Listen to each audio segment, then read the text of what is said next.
प्रधानमंत्री ने कहा, सरकार का हर बजट मौजूदा चुनौतियों के समाधान के साथ नए समय के सुधारों को आगे ले जाने वाला होता है।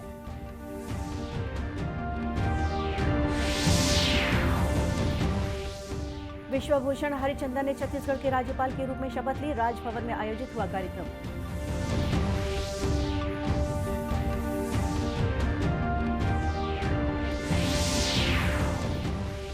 G20 संस्कृति कार्य समूह की पहली बैठक खजुराहो में शुरू। केंद्रीय मंत्री ने कहा, पारस्परिक संबंधों को बनाए रखने संस्कृति बहुत जरूरी।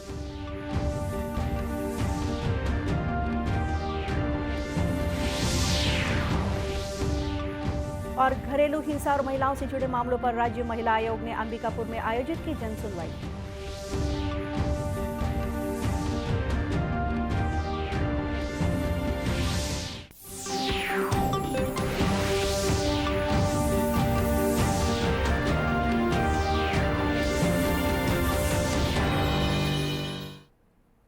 नमस्कार, आप देख रहे हैं दूरदर्शन समाचार। मैं हूं गोपा सान्याल और अब समाचार विस्तार से। प्रधानमंत्री नरेंद्र मोदी ने कहा है कि इस वर्ष का बजट निवेशकों और देश की जनता को हरित विकास की ओर बढ़ाते हुए अपना भविष्य सुरक्षित करने का अवसर प्रदान करेगा।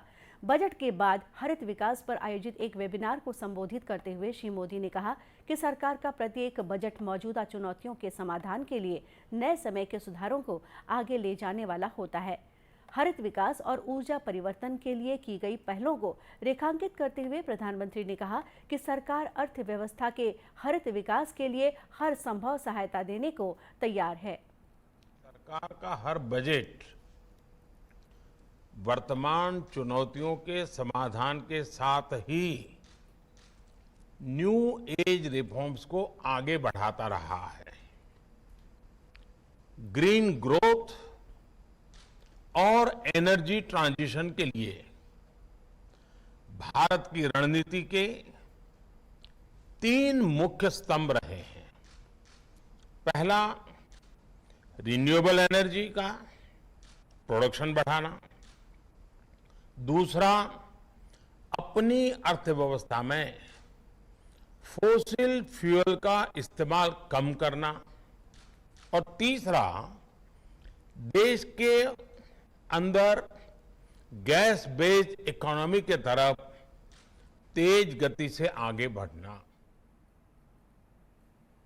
अपने संबोधन में उन्होंने कहा कि अक्षय ऊर्जा का उत्पादन बढ़ाना, पेट्रोल डीजल जैसे जीवाश्म ईंधन के उपयोग को कम करना और गैस आधारित अर्थव्यवस्था की ओर बढ़ना देश की प्राथमिकताओं के 3 प्रमुख स्तंभ हैं।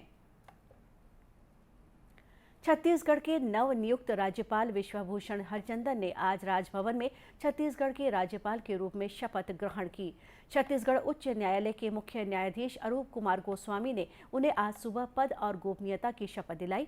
इस अवसर पर मुख्यमंत्री भूपेश बघेल तथा पूर्व मुख्यमंत्री डॉक्टर रमन सिंह सहित अनेक वरिष्ठ अधिकारी उपस्थित थे। मुख्यमंत्री श्री बघेल ने पुष्प गुच्छ भेंट कर श्री हरिचंदन का अभिवादन किया और उन्हें शुभकामनाएं दी। मैं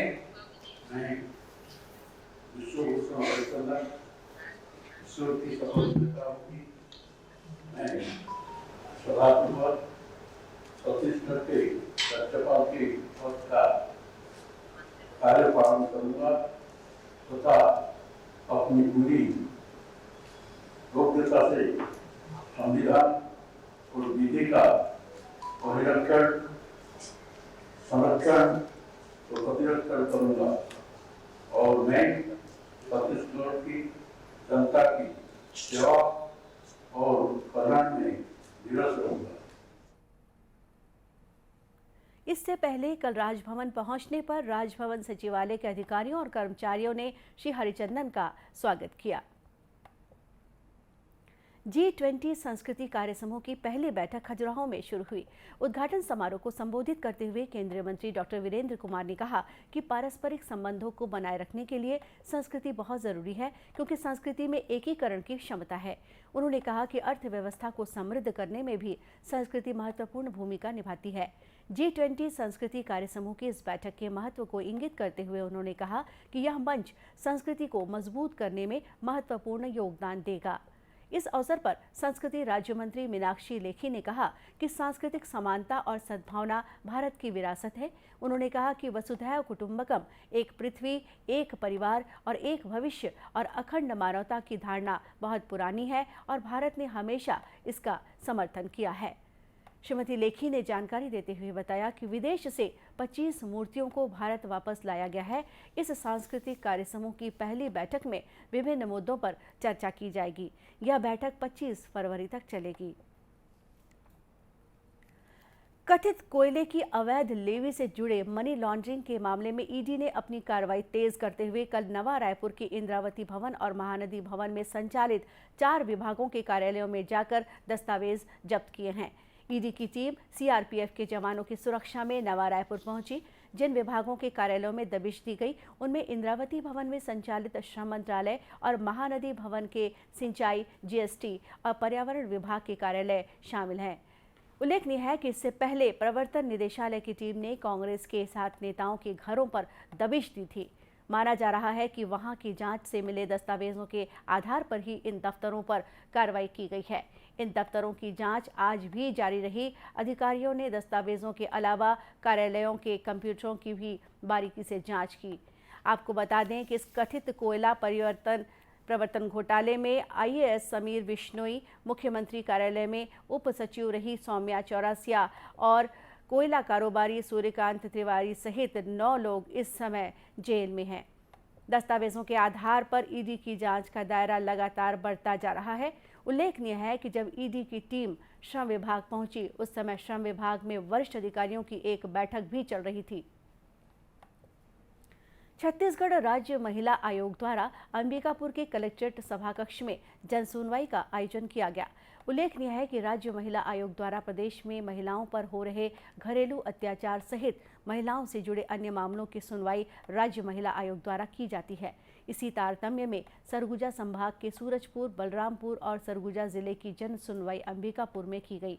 राज्य महिला आयोग के अध्यक्ष किरणमयी नायक स्वयं इस जन सुनवाई में उपस्थित थीं।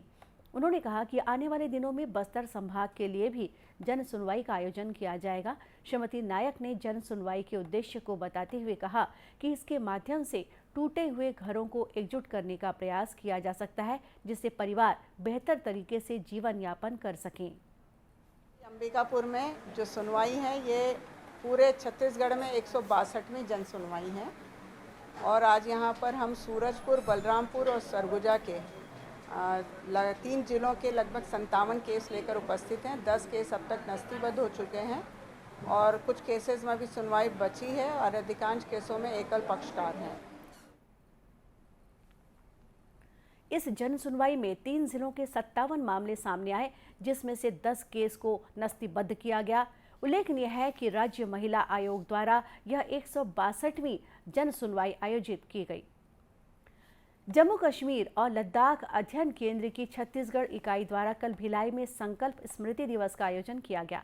इस कार्यक्रम में वक्ताओं ने जम्मू कश्मीर के हालात तथा पाकिस्तान और चीन के कब्जे वाले क्षेत्र के संबंध में वस्तु स्थिति से लोगों को अवगत कराया। जम्मू कश्मीर और लद्दाख के अध्ययन केंद्र की छत्तीसगढ़ इकाई के अध्यक्ष प्रोफेसर एन.के. दीक्षित ने बताया कि सन 1994 में संसद में पीओजेके को लेकर एक प्रस्ताव पारित किया गया था कि वह भारत का एक क्षेत्र है। इसी प्रस्ताव को लेकर तब से हर साल संकल्प स्मृति दिवस मनाया जाता है। साथ बात होगी तो जो उसके कब्जे में क्षेत्र हमारा है सिर्फ उसके संबंध में बात होगी और दूसरी बात हम पाकिस्तान के साथ नहीं करेंगे। तो ये एक संकल्प पारित किया गया था और इसका तात्पर्य ये था कि हमें पीओजेके जो पाकिस्तान के कब्जे में है और जो चीन के कब्जे में है, करीब 1,21,000 वर्ग किलोमीटर उन लोगों के कब्जे में है, उसको हमें वापस लेना है। तो ये है संकल्प से सिद्धि तक का प्रयास। हमने संकल्प लिया, हम सिद्धि की ओर बढ़ रहे हैं। अभी एक भाग पूरा हो गया 370-35A का हटना और अगला भाग है उसका पीओजेके जो है पाकिस्तान के कब्जे में है, उसको लेना। श्री दीक्षित ने लोगों से जम्मू कश्मीर के संबंध में फैलाई जा रही अफवाहों से सतर्क रहने की सलाह दी। उन्होंने बताया कि हमारा अध्ययन केंद्र जम्मू कश्मीर की वास्तविक स्थिति को सामने लाने का कार्य करता है। कार्यक्रम में अध्ययन केंद्र तथा भाजपा के पदाधिकारियों के अलावा बड़ी संख्या में प्रबुद्ध नागरिक शामिल हुए। इस वर्ष भारत G20 समूह की अध्यक्षता कर रहा है। इसके तहत पूरे देश में विभिन्न सम्मेलनों का आयोजन किया जा रहा है। G20 समूह देशों के युवाओं को जोड़ने के लिए देश में Y20 सम्मेलन का भी आयोजन किया जा रहा है, जिसका उद्देश्य G20 देश के युवाओं के विचारों और अनुभवों को साझा करने के साथ ही यूथ जनरेशन में लीडरशिप यानी नेतृत्व क्षमता का विकास करना है, ताकि वे आगे चलकर अपने देश या किसी बड़े संगठन का नेतृत्व करने के लिए तैयार हो सकें। इसी कड़ी में दुर्ग जिले में जिला स्तरीय भाषण और पेंटिंग प्रतियोगिता का आयोजन किया गया। दुर्ग में आयोजित इस Y20 सम्मेलन में विभिन्न कॉलेजों के विद्यार्थी शामिल हुए। कार्यक्रम के संबंध में राष्ट्रीय सेवा योजना के कार्यक्रम समन्वयक डॉक्टर RP अग्रवाल ने विस्तार से जानकारी दी। छत्तीसगढ़ में हर विश्वविद्यालय में Y20 के अंतर्गत हम लोग विभिन्न स्पर्धाएं आयोजित कर रहे हैं। स्पर्धाओं में भाषण प्रतियोगिता है, निबंध प्रतियोगिता है, वाद विवाद प्रतियोगिता है, रंगोली प्रतियोगिता है, पोस्टर कॉम्पिटिशन्स हैं। ऐसे प्रतियोगिताओं का आयोजन विभिन्न विषयों पर, जैसे विश्व शांति के लिए भारत, या फिर नशा मुक्ति का स्वप्न जो युवा देख रहे हैं भारत के संदर्भ में, या हरित क्रांति को लेकर के है, संचार क्रांति को लेकर के है। इन सारी चीज़ों पर हम अपने जनमानस को अवेयर करने के लिए युवाओं के माध्यम से एक संदेश और संकेत प्रसारित कर रहे हैं। प्रतियोगिता में भाषण का विषय विश्व शांति में भारत की भूमिका रखा गया, तो वहीं चित्रकला प्रतियोगिता का विषय नशा मुक्त भारत युवाओं का एक स्वप्न रखा गया। विद्यार्थियों ने इन दोनों प्रतियोगिताओं में बढ़ चढ़कर हिस्सा लिया और अपने विचार, भाषण और कलाकृतियों के माध्यम से सामने रखे। भाषण में पोस्टर प्रतियोगिता, भाषण प्रतियोगिता में जिसका थीम था कि विश्व शांति में भारत का योगदान। मैंने अपने भाषण में भारत किस तरीके से आदिकाल से लेकर अभी तक विश्व को शांति की संदेश दे रहा है और स्वयं शांति की राहों पर चल करके शांति को कायम कर रहा है, इस पे बात कही। मैं आज की भाषण प्रतियोगिता का हिस्सा थी, जिसका विषय था भारत का योगदान विश्व शांति के तरफ। So it was very nice. मेरी बात रखने का पूरा मौका मिला। हम जानते हैं कि एक युवा भारत या किसी देश के लिए बहुत इंपॉर्टेंट होता है, उसकी डेवलपमेंट के लिए, उसकी शांति को बनाए रखने के लिए। और G20 की प्रेसिडेंसी जो कि इस बार भारत को मिली है, तो हमारे देश के युवाओं का बहुत बड़ा इसमें हाथ होना चाहिए कि हम हार्मनी और शांति को बनाए रखें और पूरे विश्व को ये मैसेज दें कि ये युद्ध का टाइम नहीं है, ये बहुत ही आराम से शांति से बात करके युद्ध को टालने का समय है। उल्लेखनीय है कि युवा मामले और खेल मंत्रालय तथा उच्च शिक्षा विभाग मिलकर प्रदेश के सभी महाविद्यालयों में Y20 के तहत अलग अलग विधाओं में जागरूकता कार्यक्रम आयोजित कर रहे हैं। दर्शकों, दूरदर्शन केंद्र रायपुर से प्रसारित होने वाले प्रादेशिक समाचार को आप YouTube पर भी देख सकते हैं।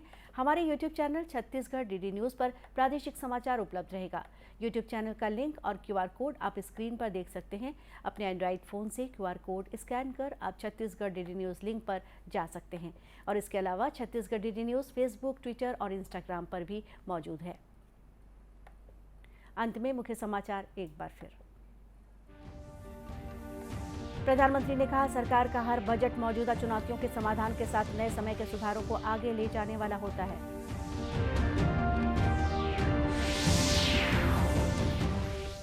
विश्वभूषण हरिचंदन ने छत्तीसगढ़ के राज्यपाल के रूप में शपथ ली। राजभवन में आयोजित हुआ कार्यक्रम।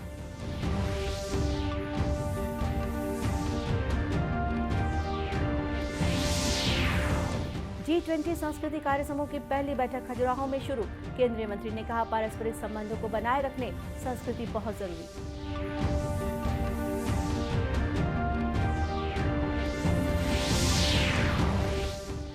और घरेलू हिंसा और महिलाओं से जुड़े मामलों पर राज्य महिला आयोग ने अंबिकापुर में आयोजित की जन सुनवाई। और इसी के साथ ही समाचार बुलेटिन यहीं समाप्त हुआ। नमस्कार।